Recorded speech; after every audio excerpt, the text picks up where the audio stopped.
Hi friends, welcome back to easy English 1 2 3. வாங்க இன்றைக்கி நம்ம சின்ன வேர்ட்ஸ்லாம் எப்படி ஈஸியாக கற்றுக்கலான்னு பார்க்கலாம். ஐ ஆஸ்க், நான் கேட்கிறேன். ஐ கேன், என்னால் முடியும். இஃப் ஸோ, அப்படியானால். கோ ஆன், தொடர்ந்து செய். கெட் இன், உள்ளே வா. ஐ நோ, எனக்கு தெரியும்.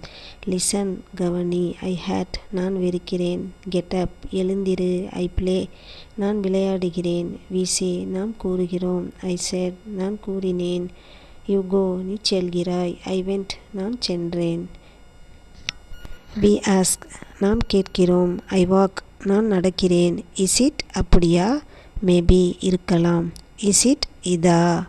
மீ டூ, நானும். கெட் அவுட், வெளியே போ. ஐ எம் ஓகே, நான் நன்றாக இருக்கிறேன். நாட் பேட், பரவாயில்லை. ஐ அக்ரி, நான் ஒத்துக்கொள்கிறேன். ஐ என்ஜாய், நான் மகிழ்ச்சியாக இருக்கிறேன். இந்த மாதிரி வேர்ட்ஸை நீங்களுமே ட்ரை பண்ணி பாருங்கள். தேங்க்யூ.